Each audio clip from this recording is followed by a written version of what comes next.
کبھی ایسا ہوتا ہے کہ اللہ کسی قوم کو عزت کی بلندیوں تک پہنچاتا ہے، انہیں نبوت دیتا ہے، شریعت عطا کرتا ہے، علم، حکومت اور ہدایت کے دروازے ان پر کھولتا ہے، لیکن جب وہی قوم غرور، حسد اور نافرمانی کے راستے پر چل پڑے تو اللہ کی ناراضگی ان کا مقدر بن جاتی ہے۔ آج ہم اسی قوم کی داستان سننے جا رہے ہیں جسے دنیا یہود کے نام سے جانتی ہے۔ وہ قوم جو اللہ کی کبھی پسندیدہ ہوا کرتی تھی۔ یہود یعنی بنی اسرائیل حضرت یعقوب کی اولاد میں سے ہیں۔ ان کے آباء و اجداد میں حضرت یوسف علیہ السلام، حضرت موسیٰ علیہ السلام، حضرت داؤد علیہ السلام اور حضرت سلیمان علیہ السلام جیسے عظیم انبیاء شامل تھے۔ ان لوگوں کو اللہ نے ایسی شان و شوکت دی کہ آسمان سے کھانے نازل کیے، بادل ان پر سایہ کرتے رہے اور سمندر ان کے لیے چیر دیا گیا، لیکن یہ قوم نعمتوں پر شکر گزار بننے کے بجائے سرکش اور بدعہد نکلی۔ جب حضرت موسیٰ علیہ السلام اللہ سے ہم کلام ہونے کوہ طور پر گئے تو پیچھے سے اس قوم نے سنہری بچھڑا بنا کر اس کی پوجا شروع کر دی۔ ذرا سوچئے، جنہیں توحید کی تعلیم دی گئی، جنہیں نبی ملا، وہ اتنی جلدی شرک میں کیسے پڑ گئے؟ یہ واقعہ ان کی سرکشی کا پہلا بڑا ثبوت تھا۔ وہ اللہ کی نعمت کو بھلا کر بدترین گمراہی میں چلے گئے۔ اللہ نے ان پر کتاب نازل کی، مگر ان لوگوں نے احکام الہی کے ساتھ چالاکی شروع کر دی۔ ہفتے کے دن شکار حرام تھا تو انہوں نے جال جمعے کو بچھا دیے اور اتوار کو نکال لیے۔ یہ اللہ کے قانون سے کھیلنے والی قوم بن گئی۔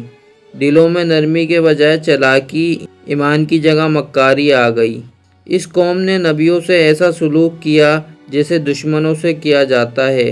حضرت موسیٰ علیہ السلام سے بدتمیزی کی، حضرت ہارون علیہ السلام کا کہنا نہ مانا، حضرت عیسیٰ علیہ السلام پر جھوٹے الزامات لگائے اور کئی انبیاء کو قتل کر ڈالا۔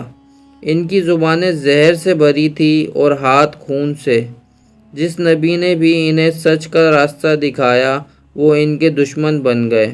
جب حضرت عیسیٰ علیہ السلام ان کے سامنے اللہ کا پیغام لے کر آئے تو بجائے ایمان لانے کے انہوں نے ان پر جادوگری کا الزام لگایا، ان کے معجزات کو جھٹلایا اور یہاں تک کہ انہیں قتل کرنے کی سازش کی، مگر اللہ نے اپنے نبی کو بچا لیا اور انہیں آسمان پر اٹھا لیا۔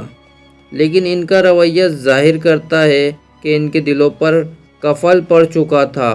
جب نبی آخر الزماں حضرت محمد صلی اللہ علیہ وسلم دنیا میں تشریف لائے تو یہود کے علماء انہیں پہچانتے تھے کیونکہ ان کی صفات تورات میں لکھی تھیں، مگر جب یہ نبی عربوں میں پیدا ہوئے تو ان کے دلوں میں حسد کی آگ بھڑک اٹھی۔ انہوں نے جھوٹے معاہدے کیے، مدینے میں سازشیں کی اور اسلام کے خلاف کفار مکہ سے مل گئے۔ ان کی چالاکی، منافقت اور دشمنی کھل کر سامنے آ گئی۔ یہود کے قبیلے جسے بنو قریظہ اور بنو نصیر نے بارہا مسلمانوں سے عہد توڑے، خیبر میں انہوں نے رسول اللہ صلی اللہ علیہ وسلم کے قتل کی سازش کی۔ جنگ خندق کے موقع پر بنو قریظہ نے آخری وقت پر عہد شکنی کرتے ہوئے مسلمانوں کے دشمنوں سے ہاتھ ملا لیا۔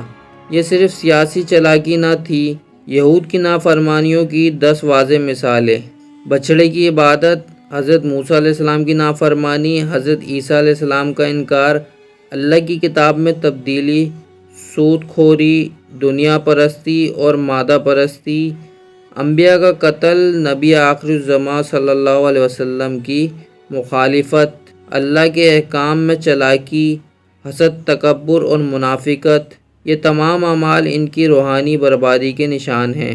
جب نعمتوں کی قدر نہ ہو اور نافرمانی حد سے بڑھ جائے تو اللہ کا عذاب نازل ہوتا ہے۔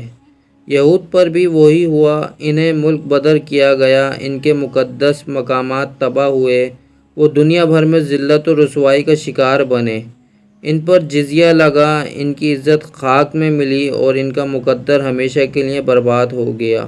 یہود کی کہانی صرف ایک قوم کی تاریخ نہیں بلکہ ان پر قوم کے لیے آئینہ ہے جو اللہ کی نافرمان ہو۔ آج اگر مسلمان بھی قرآن سے منہ موڑیں، سود کھائیں، نماز چھوڑیں، دین کو مذاق بنائیں تو کیا ہم بھی یہود کی طرح نہ ہو جائیں گے؟ اللہ کی کتاب ہمیں یہی سبق دیتی ہے کہ جو اللہ کے احکامات کا انکار کرے وہ ذلیل ہو کر رہے گا۔ آج بھی یہود کا کردار ویسا ہی ہے۔ وہ فلسطین پر ظلم کر رہا ہے، معصوم بچوں کا خون بہا رہا ہے، میڈیا سے لے کر معاشیت تک ہر جگہ اسلام دشمنی کا جال بچھا چکا ہے۔ وہ دجال کے انتظار میں ہیں اور مسلمانوں کو کمزور کرنے کی ہر سازش کر رہے ہیں، لیکن کیا مسلمان جاگ رہے ہیں یا غفلت کی نیند سوئے ہوئے ہیں؟ اے امت محمدی، وقت آ چکا ہے کہ ہم یہود کی کہانی سے عبرت لیں۔ ہمیں خود سے سوال کرنا ہوگا، کیا ہم بھی نافرمان تو نہیں؟ کیا ہم بھی ایمان کے بجائے دنیا کو ترجیح نہیں دے رہے؟ کیا ہم اللہ کے دین پر چلنے کے بجائے صرف رسموں میں الجھ چکے ہیں؟ آج بھی اللہ کی رحمت ہمارے لیے کھلی ہے، مگر وہ صرف ان کے لیے ہے جو سچی توبہ کریں، نماز قائم کریں، اللہ کے احکامات پر چلیں اور دین اسلام کو اپنی زندگی کا راستہ بنا لیں۔ معزز ناظرین، اگر آپ کو یہ ہماری ویڈیو پسند آئی ہو تو اس ویڈیو کو لائک، شیئر اور ہمارے چینل کو سبسکرائب ضرور کریے گا۔ ملتے ہیں آپ سے اگلی ویڈیو میں، تب تک کے لیے اپنا بہت خیال رکھیے گا۔ اللہ حافظ۔